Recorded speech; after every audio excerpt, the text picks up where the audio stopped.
horns. See my hair? There really is a thing. I think some COVID patients are losing their hair, and I think I have a little bit of it, and it's scaring me.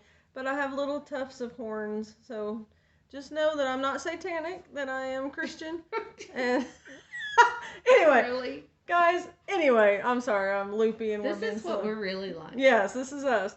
Okay, so we're starting a new book study. If you guys followed through with us, on Unburdened, we did it was a 12-week study, wasn't it? It was way longer. Well, it was longer than 12 weeks because by the time Christmas, ice, and COVID hit, it was about probably 18. Yeah, about 18 weeks. But anyway, we are starting a new study, and we're super excited about it. We just started this, and our church is actually doing this study as well with small groups, and it is called Goliath Must Fall.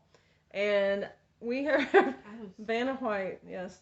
We just started it, and it is an excellent, we're just doing the first chapter tonight. It's an excellent, excellent book, and I cannot wait to dig in deeper to this because it's just the knowledge. Yeah, just what we came out with already is super good stuff. So, we're going to talk about this. Which we don't really know because we haven't talked about it yet. But no, we haven't, but anyway. I thought it was good, and you thought it was good. Yeah, yeah. So, here we go. Next week I may have a wig on, so just be prepared. I'll probably go with certain colors, maybe teal. Anyway, okay, so we're going to start with Goliath Must Fall, and it is by Louis Giglio. He's an amazing author, and if you have a chance to go get this book, go get it. Okay. One more time. Goliath Must Fall. Goliath is the big giant that David fought. We're going to get to that. Yes, we're going to talk about that in just a second. Okay, so here we go. So, what did you think? I thought it was good. The end. No, I'm just kidding. Okay. The end. Go read it. Yes. And then you'll know what you think too. Yes. Okay. No, I thought it was cool. Like he started with like an overture, like talking kind of behind the scenes, and then chapter 1. But he was just started talking about giants and. You know, how we all have those things that are giants in our life that we need to conquer or that we try to conquer. And, you know, so, and different, the word giant represents different things to different people. And, you know, sometimes we use that very kind of loosely, like, oh, the giant of whatever, you know, I've got to go to the gym and I'm gonna get 10 more pounds on my weights, you know, I'm gonna conquer that giant, and you know, it's so much bigger than that. Well, and a lot of times we see it as an obligation, like an obligatory thing, like job promotions or health issues or stuff like that. But what he was talking about, which I thought was kind of interesting, was like our giants can be like childhood, like fears and anxieties and insecurities and things that, I mean, I have just literally been walking through some of these things that I've had since I was a kid, which caused me to have anger issues and caused me to be insecure and caused me different, you know, emotional issues that I didn't even know was there. But dealing with those giants, I would have never even tapped into that, knowing, I just thought by trade I was an angry person. Like, I just thought that was my personality trait, but knowing that it was stemmed from something that I had been kind of carrying along with me and didn't even, you know, realize that that's what it was. So, and he's talking about the giants, and he goes into the story of David and Goliath, and you know, I love how he gives the whole background of what happened. And so, you know, David was sent to his brothers who were out on the front lines, and when he gets there, he finds out that, you know, there's this giant, truly giant. They say he was 9 foot tall. On the Philistine side, who would come out and yell things at them. And he would, you know, defy God, and, you know, I defy your God, and you know, you fight me and I'll fight you, and whichever person wins, that army is going to be the winner. And no one would do it. No one would volunteer. No one was brave enough to take him on. And so for 40 days, the whole army was paralyzed basically by Right. this one guy Right, yelling right. things. He wasn't even, he wasn't physically attacking them. He was just yelling Yeah, at them. right. And, sometimes that's our giants. That's what they do. They're just not something that's really actually happening to us. It's a lot of times it's just our mind yelling at us, but it holds us captive, and we can't move past that because it's there yelling at us and holding us back. Right. And then here comes David, and David is just this boy basically compared to all these great warriors, and he's there with no armor, no military training, none of that, and all he has is he knows who God is, right, and he is like, why are you letting him talk like that? And he volunteers to do it. And funny enough, like, it cracks me up that the whole fate of all of Israel is in the balance on one person. Whoever fights Goliath, and they go along with it. Right. They're like, they try to talk him into wearing some armor or whatever, but okay, David, we're all gonna put our life in your hands, and we don't think you can win, but at least go for it. It's something we can at least get out of this holding pattern that we're in. Go ahead, and then we'll be their slaves. Right. Like, it cracks me up that they all went along with him being the one, but don't we do that? We get crippled up by, I mean, you've done a study on chatter, just kind of Satan talking to you and like telling you things that are complete lies, like no one's going to listen to you, you're not good enough, you're, too fat, too thin, too smart, too dumb, whatever, basically not qualified in some capacity, and he cripples you in that, right? And you get trapped in that mindset, and so then, but I feel like that's exactly what happened to the Philistines, or the Israelites, like, it was one voice, like a satanic, overrule, and that's all it was. He was just taunting them, bullying them, manipulating them, and it crippled a whole army. Loud and scary. Yeah. And he was loud and scary enough that they were too afraid to take him on. They even though, it. I mean, they had an army of people there. They, it didn't have to be one person on one person. Sure, yeah. It could have been army and army, and right. And they let this one scary guy intimidate them, and we do that. But then here's David, and David comes in, and he has a slingshot and some rocks, and that's what he chooses to go into battle with. Right. And he does end up killing the giant. And he takes him down, and it only takes one of those rocks. And he talks about starting to go. You and I have studied a little bit about David and about the story, and he starts to go into it a little bit in this first part of the book about David. Yes, on the surface level, he's a boy who's just coming in with no training, no nothing, but in reality, he was a shepherd, and so he had training, not military training, but he had hands-on training. He had taken on a bear and killed it, and he had taken on a lion and killed it, defending his sheep. So he did know about combat. He did know about battle. He had experience being in a life and death situation like that.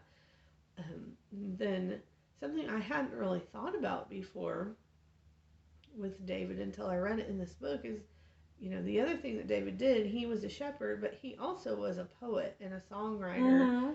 And, talked about part of what David did was he wrote songs about God. He studied about the history of God and the things that God had done for his people. And so it makes complete sense that David goes in with confidence and knowing who God is. God did all these things for our people. He parted the seas, and he brought us out of Egypt, and so his confidence in knowing God, because he spent intimate time with him, that makes so much more sense of why he was so confident in that. And maybe those warriors sure aren't sitting around studying about God. They're training for battle to fight, and he has more quiet time to just sit and let God just speak to truly him. worship God. Yeah. And so, that is a huge difference in his confidence going in. Is just that worship that he knew God, and he, it's funny because that ties in with the study we just did in Unburdened of, spending time with God and letting that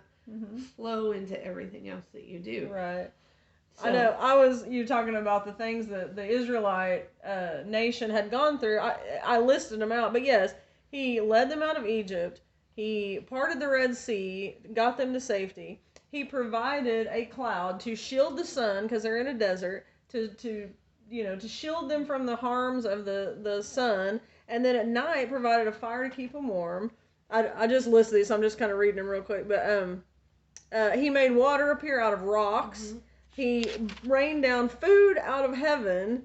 He led them to the promised land, and then he knocked down the walls of Jericho. So this is that same grouping of people. And so, yes, it cracks me up that this whole army of the Israelites that have seen all these miracles, all these work of God, are sitting on the other side and letting one person defy all of that. And then it takes one little shepherd boy who, like you said, is sitting out there worshiping every day, writing about God's goodness.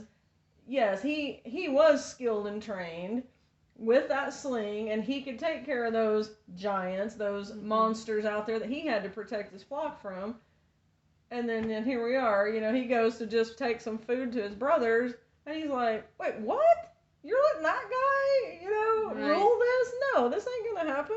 And I know in another study that we've done with David, and it talked about his training and how the army would have been trained for close combat. They would have been trained with swords and spears and, being hand to hand. And his training, his experience was how to fight from a distance with that sling. And so he also knew, with Goliath, like, I'm not going to have to be hand to hand with him. Right. I can take him out from over here. And, Goliath would have had to get to David. Right. To take care of him. To attack him. Right. And so he had an advantage in that with that sling, too. Yeah, exactly. And so, so David slays the giant, and then the story goes on from there. But the other thing that kind of is a new twist, I hadn't thought about the worship part of him spending that time with God and having that confidence, but the other thing that, we're always taught, like, go out and slay your giant, we are David. We're supposed to go out and fight this big giant. We're going to take it, we're going to conquer, and we're going to, because God is on our side. We're taking control of the situation. And we're going to do it. Yeah. And what he says in this book that is such a different way of thinking is that we, in that story, we are not David. We're not David. And instead of looking at that story as us being David fighting the giant, Jesus is David. Yeah. Which I love that. Is so cool because, yes, Jesus comes from the lineage of David. And so this representation of him through David and what he did, Jesus came to earth and he stood up to the giants that face us and he battled them and he conquered them, and he conquered death, he conquered the grave, he came back and rose again, and that power and authority that's in him that brought him back to life is in us. And so looking at that, like, Jesus is David. Jesus will conquer the giants for us, and in fact he already has done that. We just have to allow him to speak into that and to know that it's already won. Yeah, absolutely. We still have a battle to fight in in the voices that we listen to and the things like that, but he has beat all of that. So whatever we're facing, whatever the giant is, fear, there were several that he listed out. Let's see, fear, rejection, comfort and complacency. That's a Mm-hmm. giant that we have to battle. Anger, addiction, whatever it is. Control. Sadness, control. All of those things have already been defeated. Right, right. And so that's why his book is called Goliath Must Fall, because it has to. You know, it's facing Jesus. It's facing the power of Jesus. It has to fall. Yeah. So that's kind of how he leaves this first chapter. Yeah. It's like, yeah. You know, with that revelation of look at this story from a different perspective, where we're not David. Yeah. Jesus is David who's going to battle for us. You know, we're kind of that Israelite army that's paralyzed in fear on the background. Yes. And it's not that we need to get more confidence to be brave and go stand up to our giant. It's that we need to step back and let him fight the battle for us because he's already won. Yeah, exactly. So, and that's exactly, you just hit it. It's already been won. So Goliath must fall. If we just turn that over to God, it's done. You know what I mean? Right. It's already done, but it's our mind, it's our fears, it's all those things that cripple us and to hold on to that stuff. So I'm really excited. I was looking. So these are the chapters that are still coming. It's called chapter 2 is Dead but Still Deadly, and I kind of sneak peeked a little bit at the beginning of that chapter, and it starts out really good. Number 3 is Fear Must Fall, which I'm excited to read about that one. Rejection Must Fall, and we've all faced that hits home with me big time. Comfort Must Fall, Anger Must Fall. Me too. Addiction Must Fall. A Table in the Presence. Ooh. So that sounds exciting. And Fuel for the Fight. So cool. I'm excited about those chapters. I can't really wait to read them all. But I know. All right, guys. So again, the book is called Goliath Must Fall. And if you want to go through it with us, just get you a copy. I'm sure Amazon has them or your local bookstore. And anyway, we're excited to get this started. It sounds like it's a really good study, and so far it's been a home run already. So grab the book, and if you're reading along with us, let us know what you think. Yeah, absolutely. All right, guys, we'll see you next week for chapter 2. Okay, see you later. Bye. Bye.